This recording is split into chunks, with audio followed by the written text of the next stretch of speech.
Hello, everyone. Before we get started with today's show, I just got a quick announcement up top. Starting tomorrow, October 6th at 7 p.m. Pacific time, our very own Casey is going to be providing a free 3-week Enneagram class via Zoom. If you're interested at all, please check the show notes at irenicast.com/187. And you'll find all the information that you need to get a hold of Casey and be a part of that class. It starts tomorrow. If you're listening to this on the day it posts, if you listen to this after the fact and you might want to get in, you can still email Casey and figure out maybe you can kind of get in for the last couple weeks. We apologize for the last minute notice, but we want to make sure that this is an opportunity that our listeners get to take advantage of. And don't forget, sign up for our email list. All the information for these classes and everything will be on that as well. So please make sure that you do that. So we wanted to put that at the top of the show because it's happening so quickly.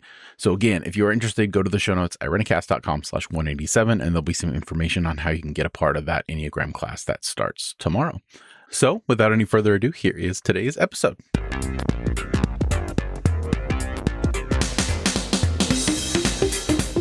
Hello, everyone, and welcome. We are Irenicast, a group of folks leaning into our progressive Christian imagination. I'm Jeff. I'm Bonnie. I'm Casey. This is Rajeev. On the first and third Tuesday of every month, we provoke conversations for shifting perspective on theology and culture. Thank you for joining us. This week, we continue our series on Beyond the Binary of Reconstruction and Deconstruction. Or is it Deconstruction and Reconstruction?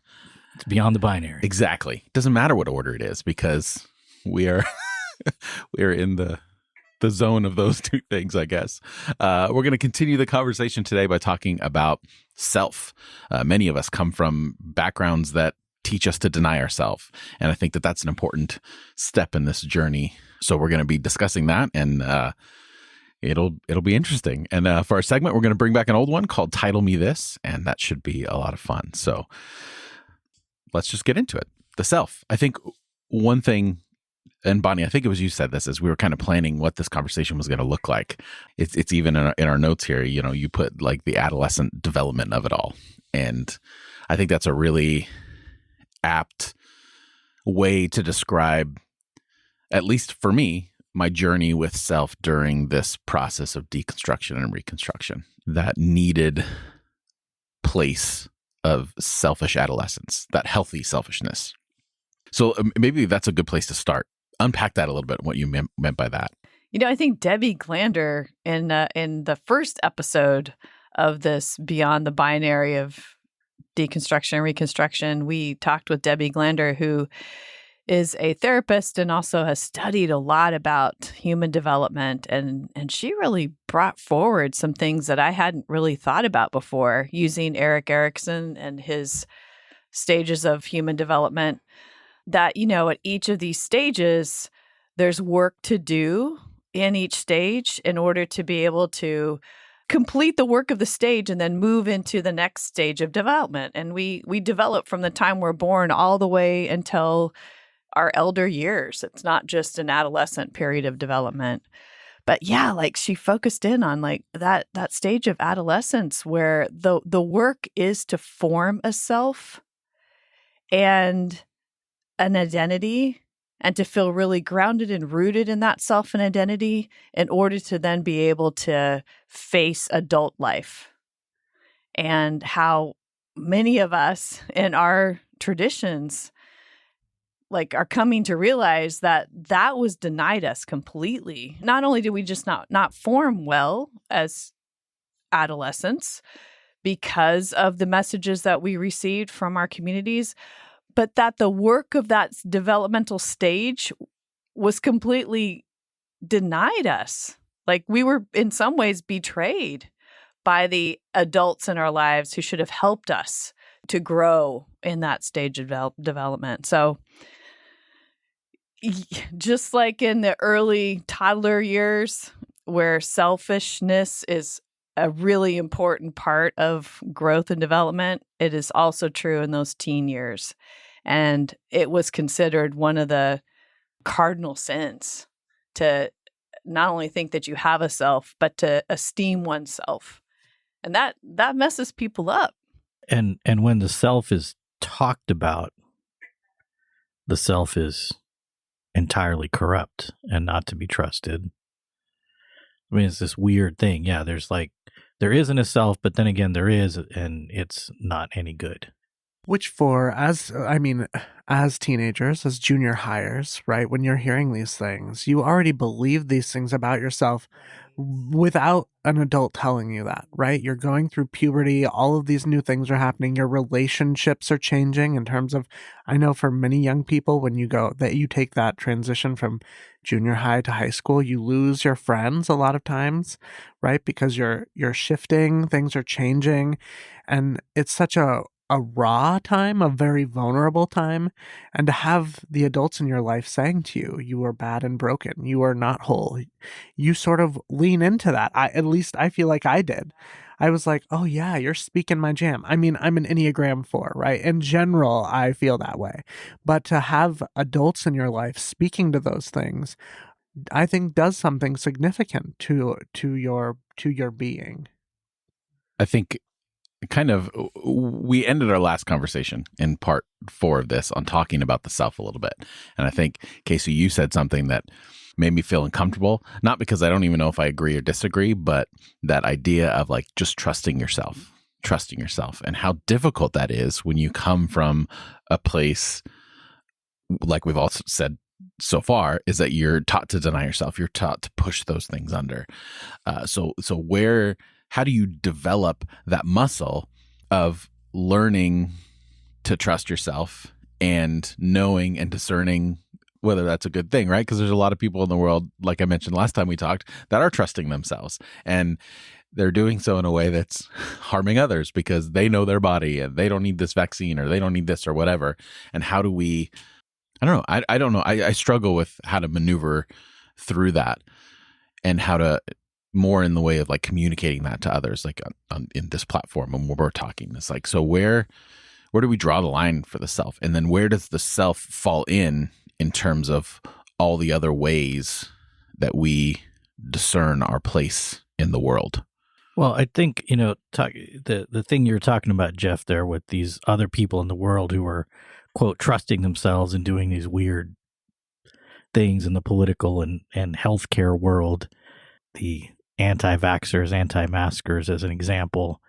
What might be important for us to do in this conversation is to have in mind that in front of self is the authentic self.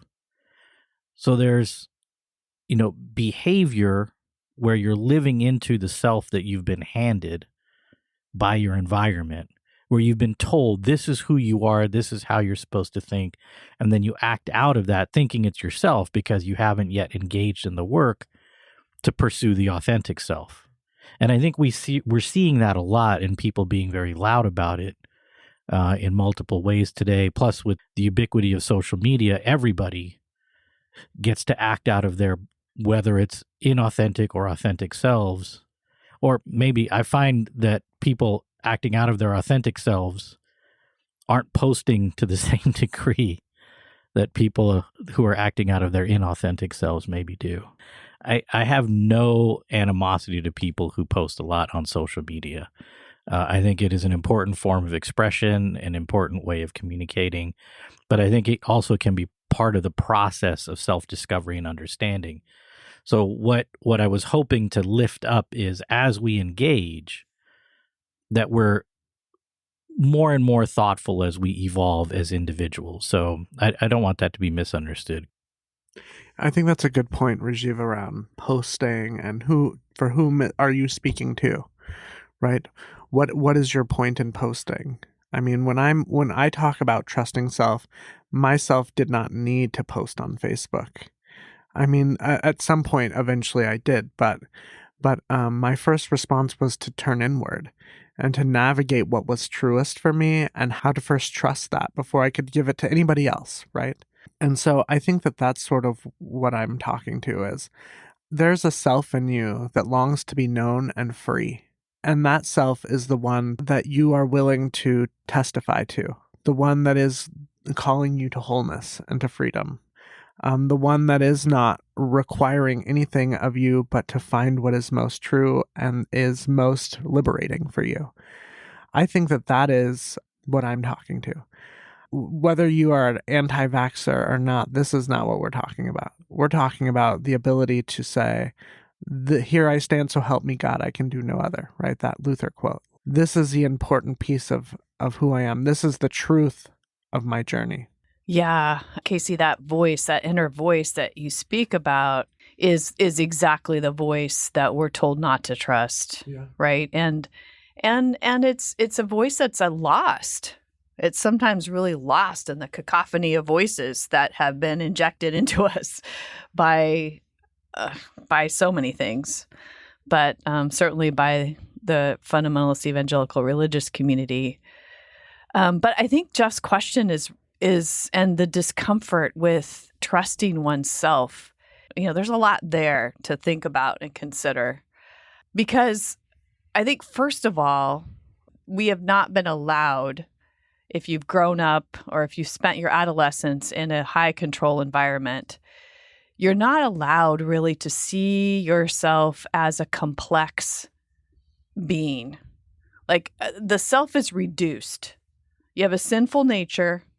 That's the bottom line. You're in need of salvation. That's as much self-exploration as you need to do, more or less. And that's a very reductive way to think about the self when we are so complex. There's so many layers to the self. And I think once we awaken, like, part of the reconstruction process, for me anyway, was to awaken to the complexity, to like how I am so much. I have relational self. I have an embodied self. I have a shadow side. That's part of me too. It's part of my truest nature. I have a side that's like full of light and love and wants the best for everybody in the world. Like, all of these things are together who I am. And it's that voice, the voice that comes from an acknowledgement and the ability to embrace the complexity that is the self, that I think can be trusted. It takes a lot of work to become truly conscious of self. And especially when you've been, you've spent time in those high control environments. And I would argue that people who are saying, I'm trusting myself by thinking that I don't need a vaccine or whatever, I would disagree with that. I think that people are generally trusting other voices. They've given over their authority and the control over their own decision making to some other force. And so I would just push back against anybody who says that that's where they're getting their information from, is from some sort of sense of deep and true self. I would be like, really? Okay, let's unpack that a little bit. And I think that so a part of that shadow self that you're talking about, Bonnie, that often leads us to that negative inward place, comes from that place of scarcity, which I think is from outside of us. The self that is in us, that is kind and compassionate, the true self, I would say, if there is one that leans into abundance and the trusting of others and believing in the good of humanity. For me, when I'm trying to navigate, like, whose voice is this? To whose authority am I listening? My own or somebody else's? I'm always checking in to say, is this response gracious and kind, or is this a scarcity response? And if it is a scarcity response, it typically isn't my voice then. I'm listening to other voices or other exterior voices that are inviting me to be concerned or to be preserving. Because I think in general, the nature is to trust. The inner voice is to say we are connected. We can be grounded in graciousness and kindness. That's just what I think. And I also think that we don't, this is natural for us as humans, but I think we were also, or at least I was, taught this in my former context, is the idea that unity equals conformity. You can't have unity without it. And I think that we don't lean enough into conflict with others, conflict with ourselves. So when we hit those speed bumps of, here's the story or the narrative I was told who I am, sinner, child of God, already conflicting, right? Right, yeah. And then when I experience something in life, in relationship, that pushes against that story I've been given, we're told to avoid the conflict by pushing that part of us down. So we have all these attachments to what story we're supposed to be a part of and what story is going to destroy ourselves. How do we undo those attachments? How do we undo those narratives that have been put on us and discover we are not our story? We just have stories. And like, what are some of the things that we can do or we did personally to kind of unbreak those attachments? I mean, this is like such a hard one because I don't believe for 1 second that I've found my true self. I think it's a process, but I do believe I've been in the space with others who are more like self-aware. You know, maybe they didn't grow up with the same baggage that I did, and it feels weird to me because it's like my whole way of thinking and being and relating is, you know, very deeply flawed and just kind of messed up. So when I'm with somebody who's truly operating out of their authentic self, it just feels like I'm not exactly sure how to interpret, not exactly sure how to communicate. It's like the person is different enough that it's very noticeable to me. And troubling, and it there's just a lot of work to do. I think the first mistake, pitfall, whatever you want to call it, that is we could get into is to think of the self as a fixed entity, that it's like some sort of a kernel that you just have to figure out how to uncover or discover or go on the treasure hunt to find, recalling some of our last conversation about treasure hunts. My metaphysics, anyways, doesn't see self in that way. It sees self. Self is a process. Self is an ever-changing, ever-expanding reality. Each of us in our bodies and in our like soul spirits that we carry around in this earth, on this earth during our lifetimes, we have a unique process, self-process, that we embody and that we carry and that we use when we engage with people, but it's not fixed and it's ever connected to every other self. So it's in relationships. So there's always the giving and taking that's involved in being in relationship, and then there's also the process itself. So it's all very complex, very expansive, and the story lie that we're told, I think, is that it's simple, it's clear, it's defined, it's sick, and there's a remedy, a cure. Like all of those stories are, in my mind, so incomplete and short-sighted and unhelpful.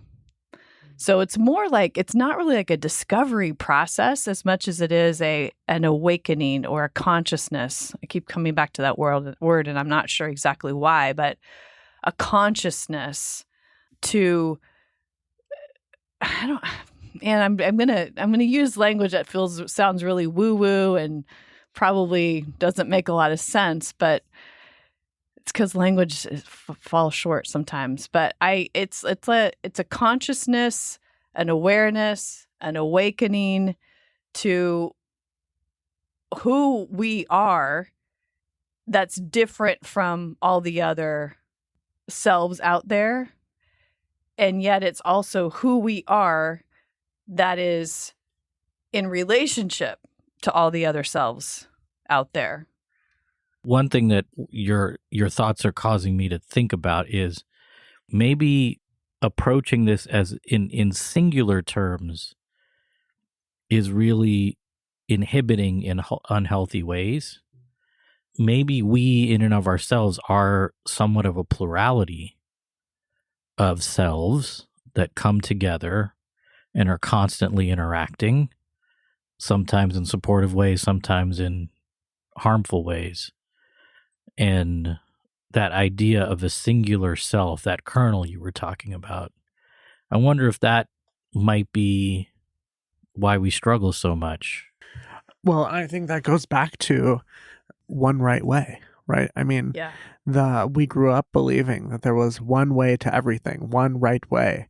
The invitation, again, you will continue to hear us say is just start going.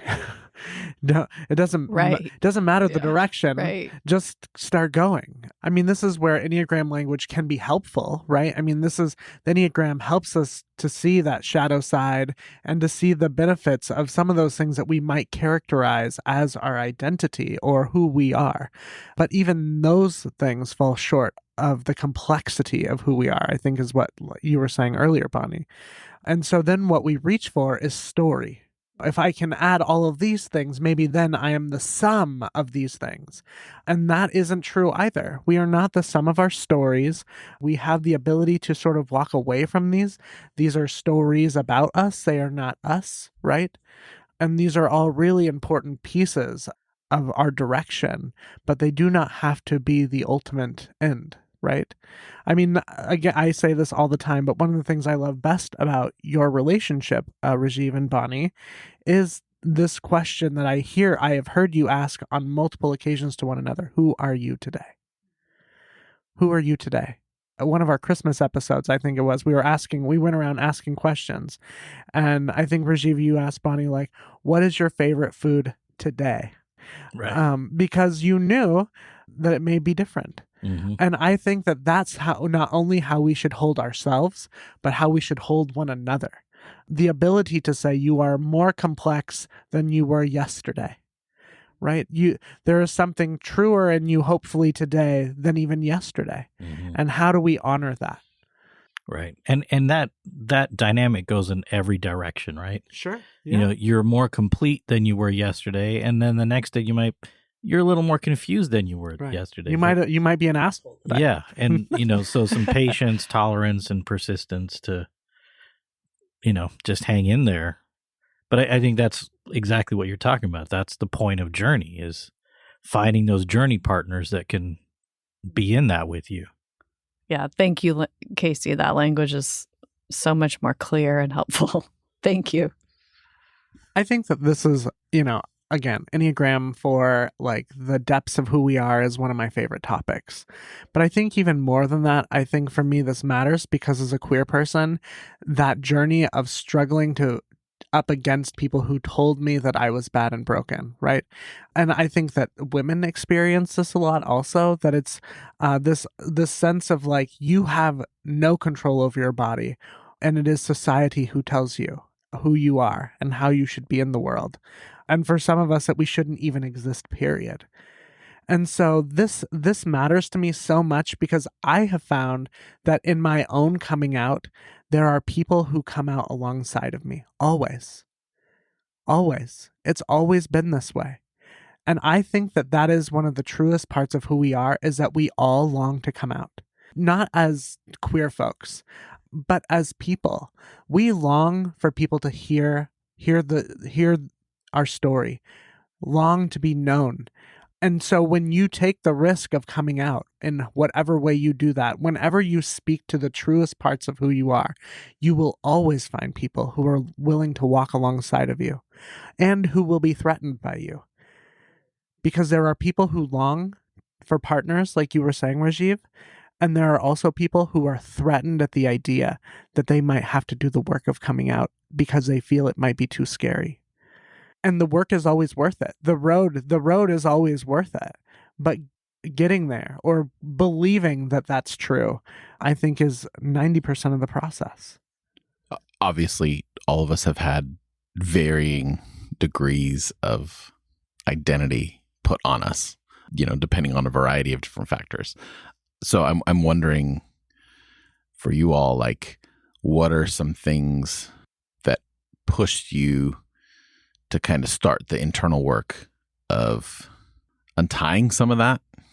And maybe that might be helpful for our listeners to be like, okay, here's what I've been given. I'm really struggling with this. How can I zero in focus and attention and energy to a place that's going to at least a little bit unravel so that I can discover at least who I am in this moment and maybe where that's leading me.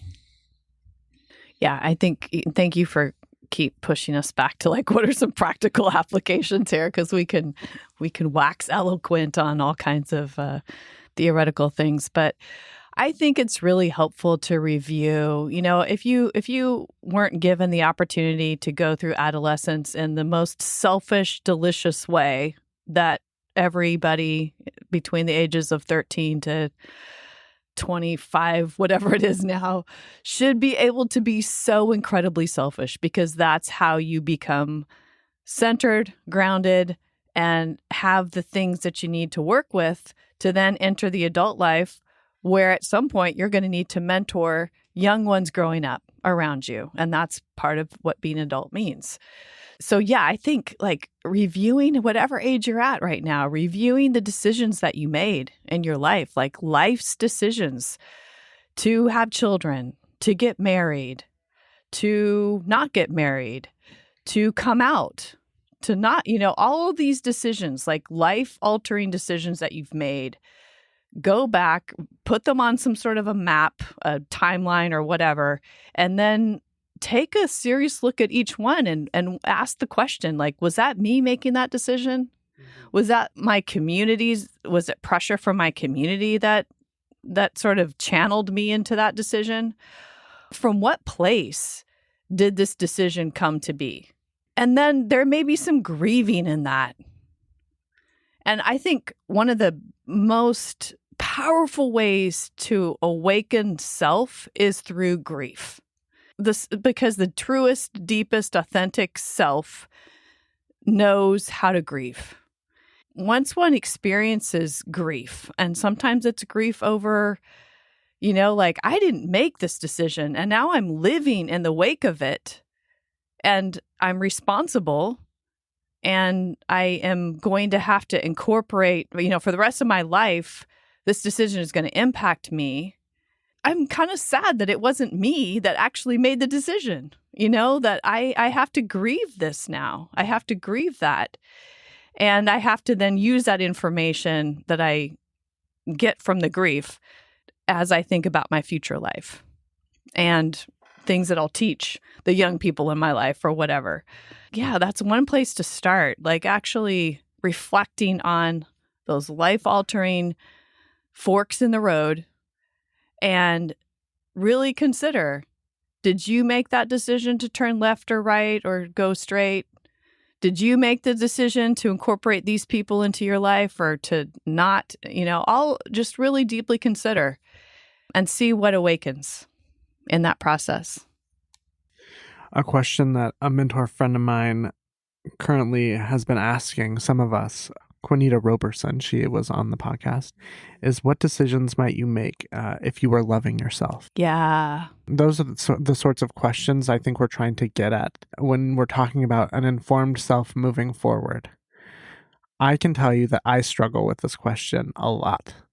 It's an important one, for any of us who are seeking to continue to work towards finding self. What does it look like when you love yourself enough to make decisions that will impact you? Some of the hardest decisions we will make are the right ones, and they come with a toll and a cost, right? But when you can get to that place of loving yourself and advocating for yourself and speaking your truth, there's nothing more liberating than that. Right. And it comes at a cost. It's hard. That's right. But nothing more liberating, and freedom is where we're headed. Right. This goes back to our last conversation when Rajeev got a little squirmy when we were saying narrow is the road to life and those that find it are few. And Rajeev was like, damn that. But those narrow road moments are the toll bridges of our life.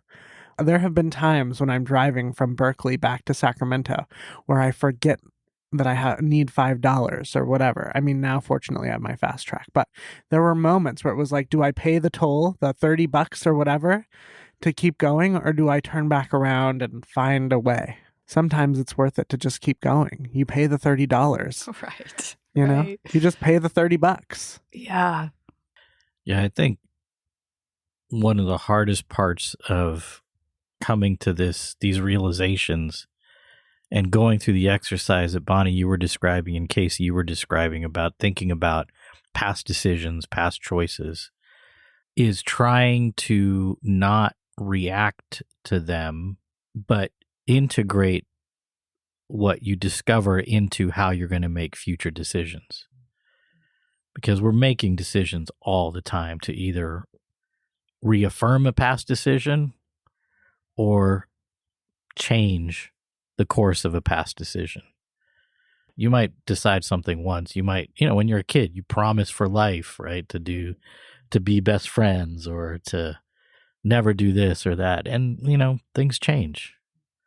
Yeah, I imagine that for many people, and this was true of myself, is that when you start asking those questions and you start going down that path, there's a sense of feeling trapped.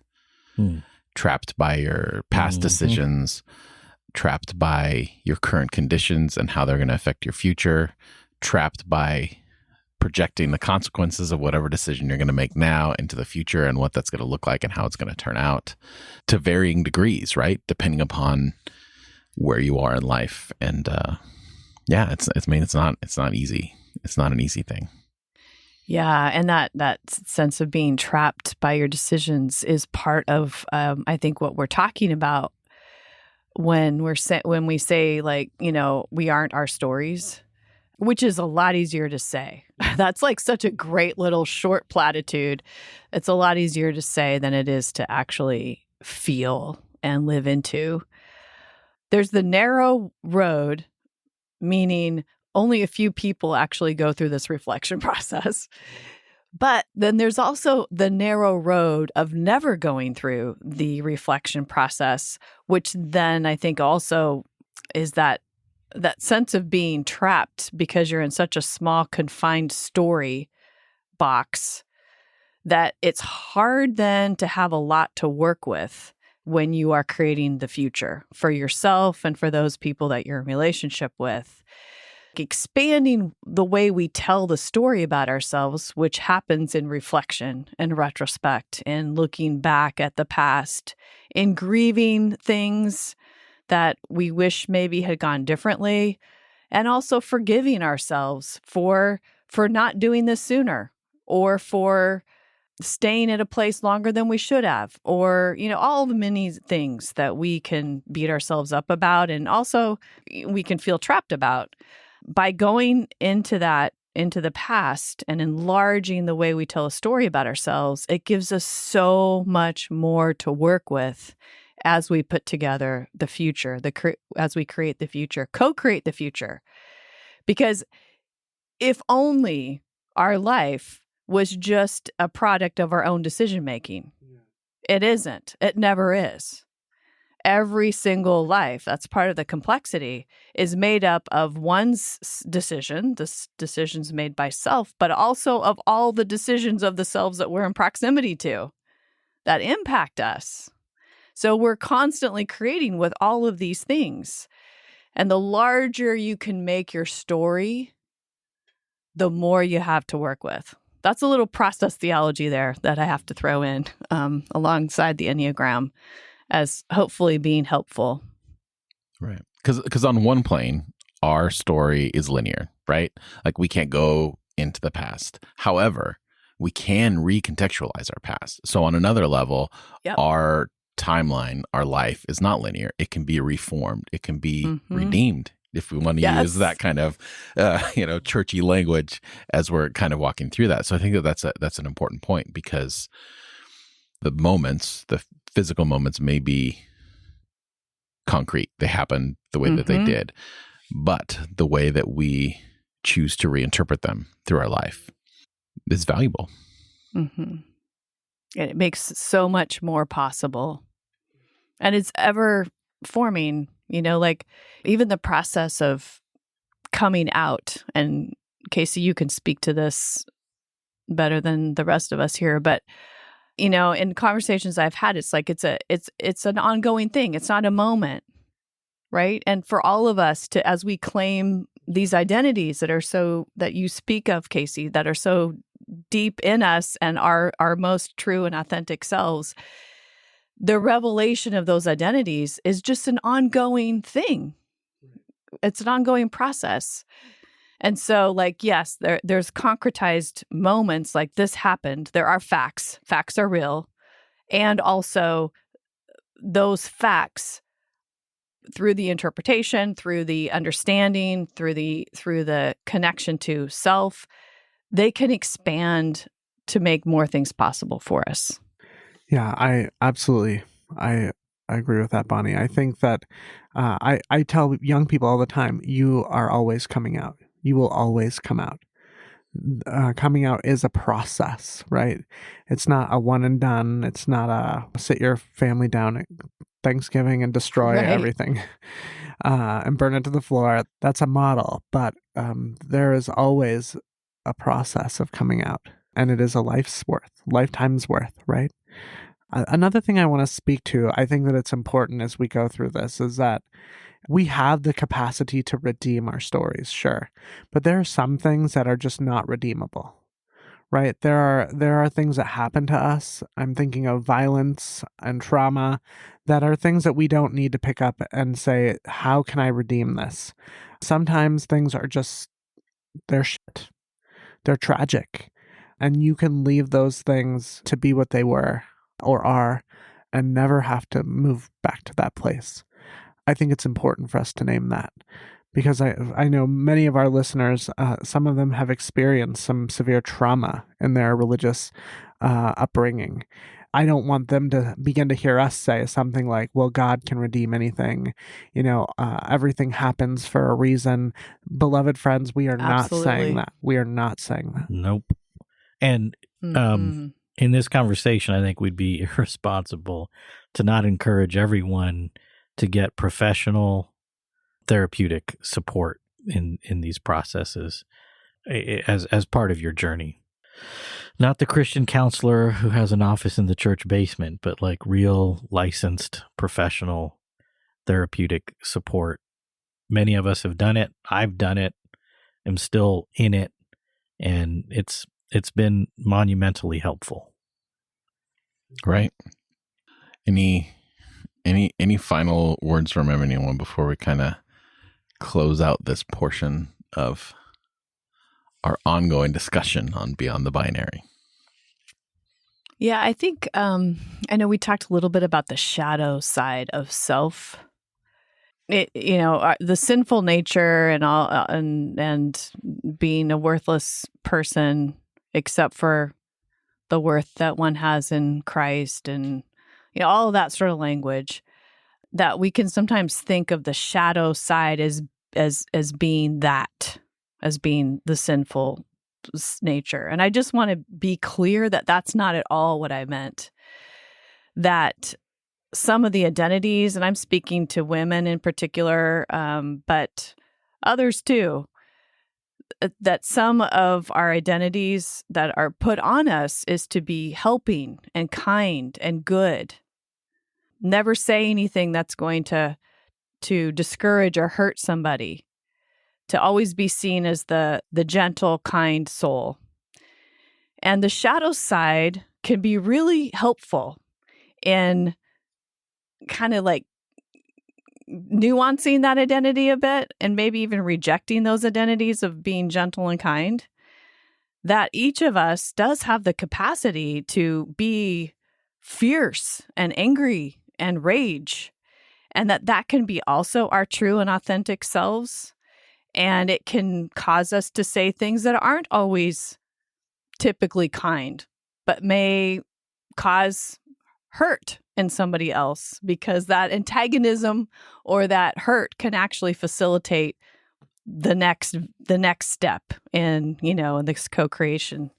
I guess I just wanted to, in case there was a question about that, I just wanted to say the shadow side of ourselves is something to work with, especially if the story that we've been told is that we don't have that, or we need to somehow suppress that into submission. I like to just say, work with it if you need to help to claim the truest sense of oneself. I got nothing to add. I would just sort of close out with, in these moments when you feel overwhelmed by your past, when grief begins to swell in you, my hope is that you can find gratitude for where you are. You are safe. You have made it this far. Gratitude often is the antidote to the things that we often are sort of bound to. Envy, regret, sorrow. And so my invitation for any of you friends who find yourself, especially after this conversation, which has been all over the place and probably pretty heavy, is just to reach for gratitude, even in the moment. Can you take a deep breath in? Can you notice what's around you? Start there. Because at the end of the day, you have survived this far. And there is gratitude for that. At least I have gratitude for that. Amen. Well said, everyone. For those of you listening, let us know what you think. You can add your voice to this particular conversation by commenting in the show notes at irenicast.com/187. And in the show notes, you'll find relevant links and a complete list of all the ways to like, follow, and contact the show. That's irenicast.com/187. And if you haven't already, please consider joining our email list. Our email list is the best way to stay updated on all things Irenicast, not just the episodes that we're releasing, but the events that we're doing, upcoming courses, other places that your favorite hosts in the world have popped up on other shows. So check that out. And you can, there's a link in the show notes, irenicast.com/187 to sign up for that email list. And of course, to get more information about our next intersection meeting, which is happening on February 3rd through March 10th. It's a weekly meeting at 7 p.m. Pacific Standard Time. And you can get more information, again, in the show notes, irenicast.com/187. Or really, the irenicast.com. Just go to our website. Any episode's going to have the information on all that kind of stuff. So please check that out. On the other side of the music, we are going to be playing a little game called Title Me This.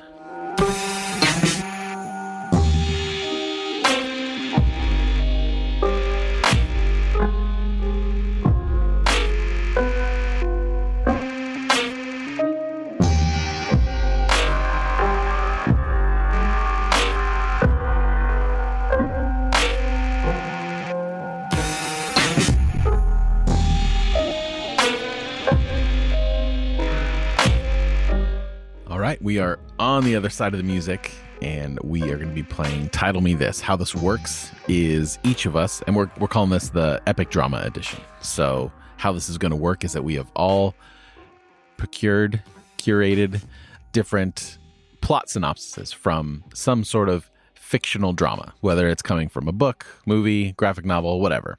And each of us are going to read our synopsis, and then the other hosts have to create a title that they think best captures what we just heard. So let's do this. Let's see how this works. I'm just going to start around the table that I'm sitting at and go to my right. And Bonnie, we're starting with you. So it's important that you know that both of these works, stories, I respect greatly. Just know that before you make fun of it. That's not going to stop me. And the creators of these stories I respect.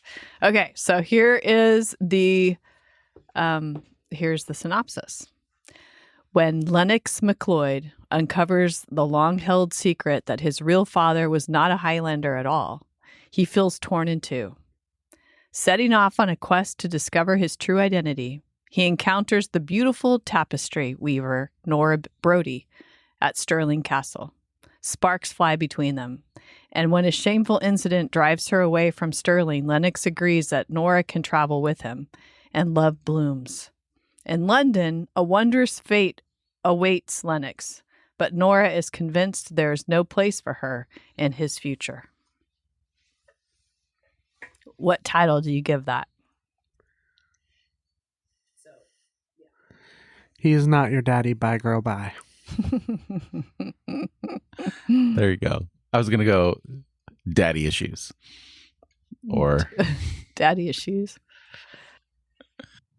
Just another United Kingdom love story. Yeah.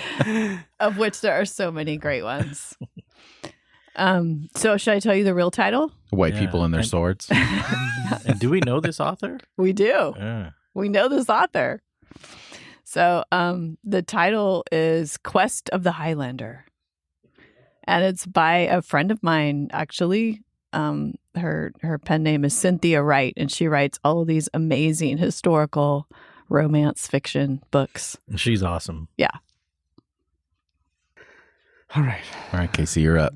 Okay, so this is a story about a young man named Elliot who befriends an alien who's just trying to get home. And you wouldn't believe it, but the government catches wind of this. Believe it. The government catches wind of this and tries to catch the alien. And so this quest is this young man, Elliot, trying his best to get his new friend home. When bicycles fly.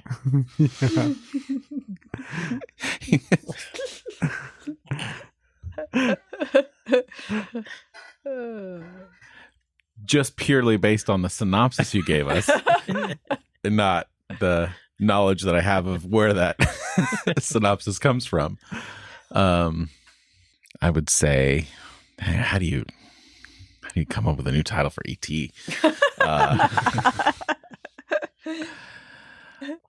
Immigration Report? I don't know.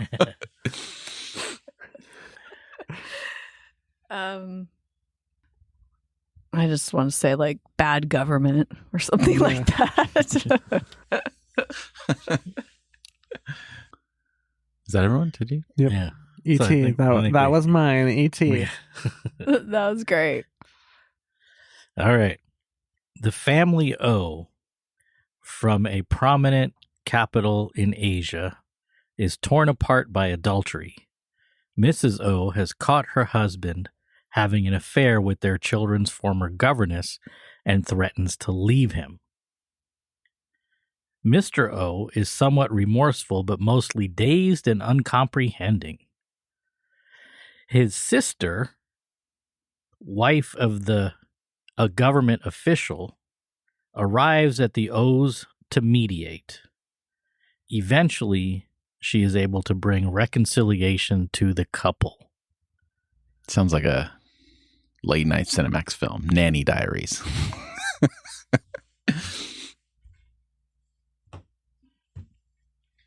don't know. Reconciled.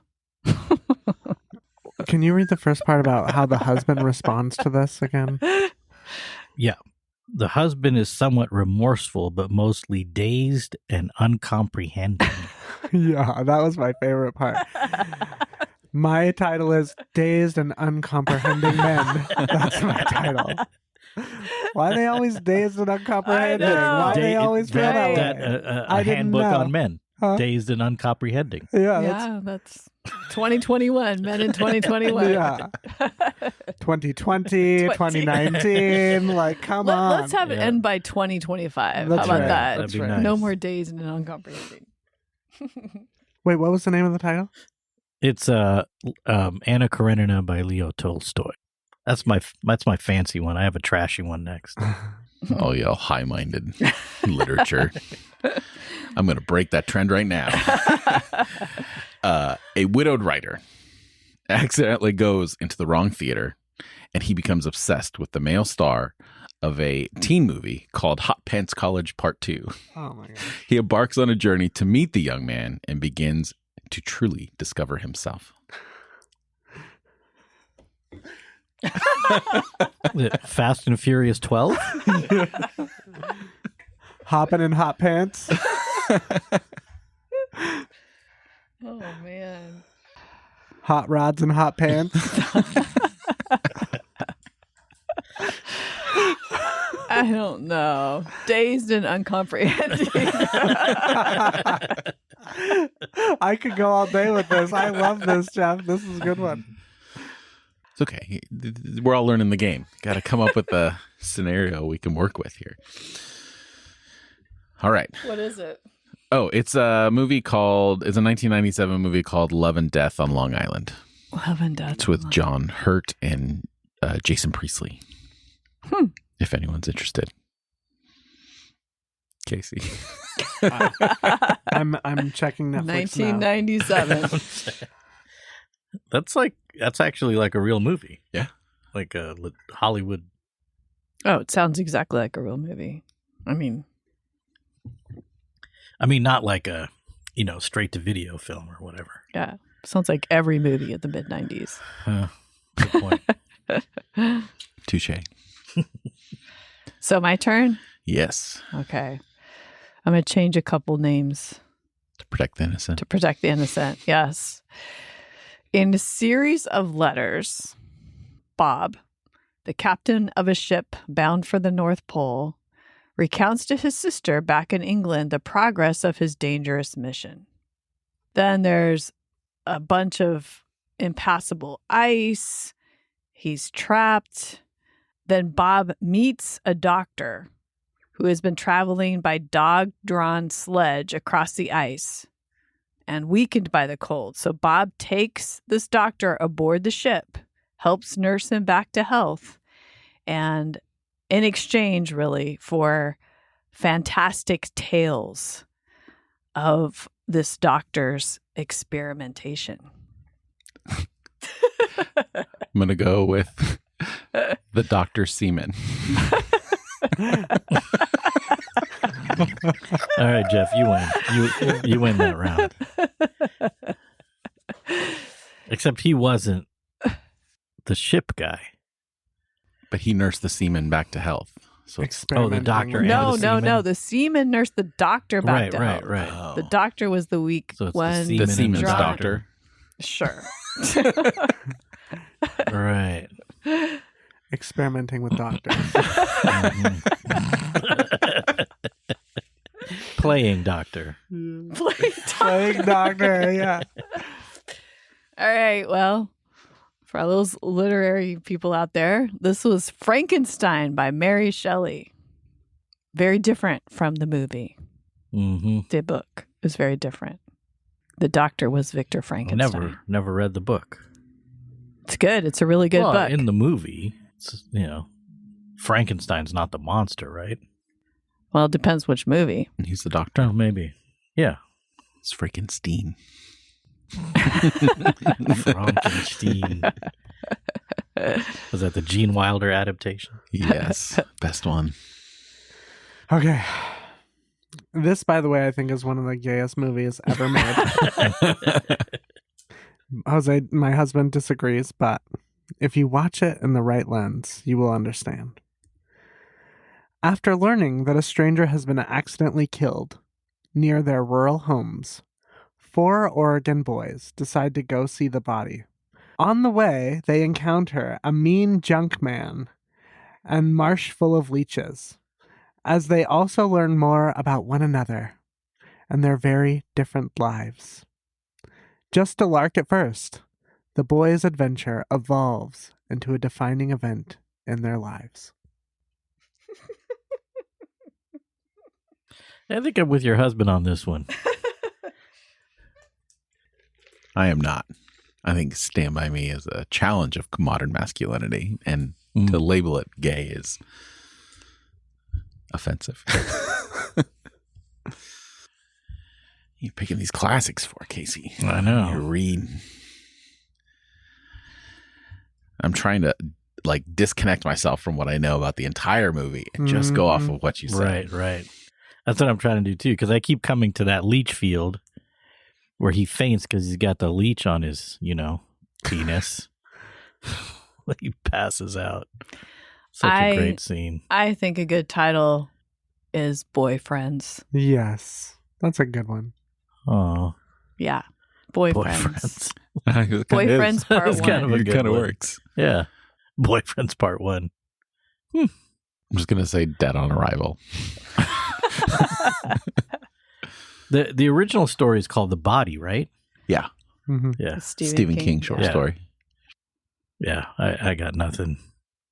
I love that movie, though. Stand By Me. Yeah. Mhm. Yeah. I love it. All right, Rajeev. All right. This story explores the unorthodox romance, a love triangle between a human, a misunderstood vampire, and a werewolf. In this allegory of Mormon propaganda, we delve into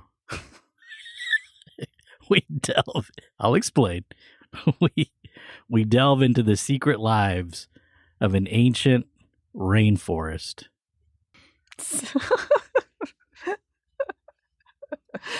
You clearly made this. You're making this up as you go.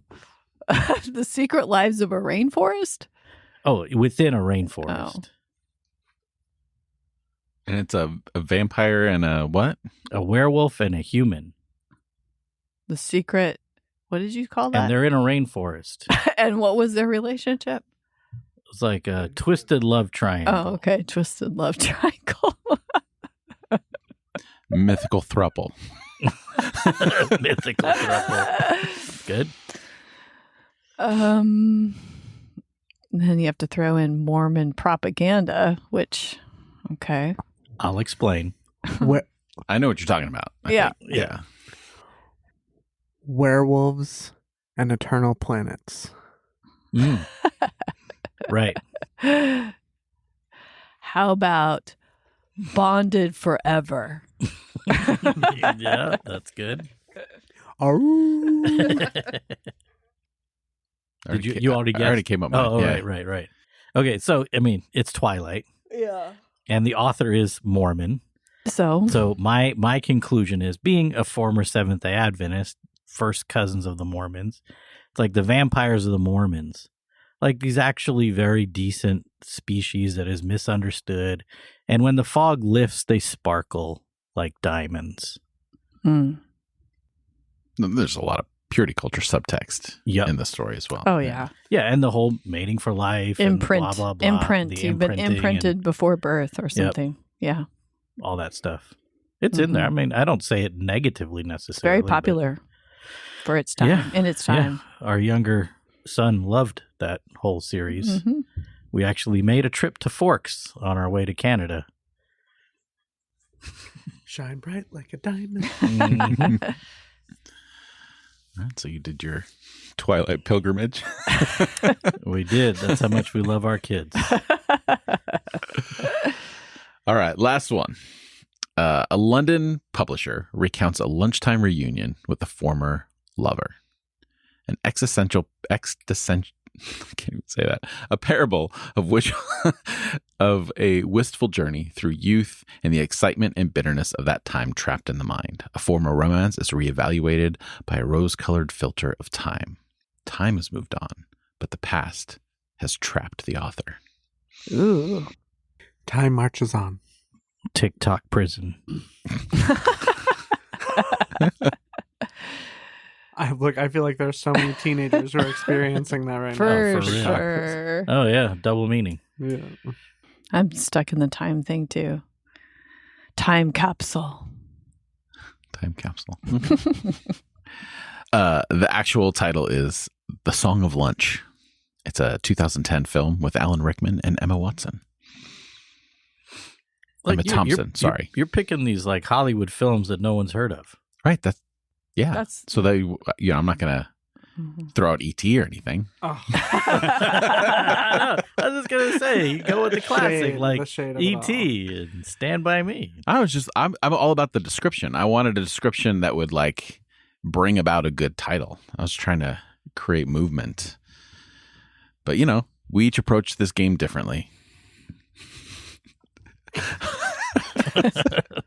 Yes. All right. very true. With that being said, that will do it for us this week. If you've enjoyed Arenacast and would like to join the work we are doing, please consider donating to our PayPal link at arenacast.com/PayPal.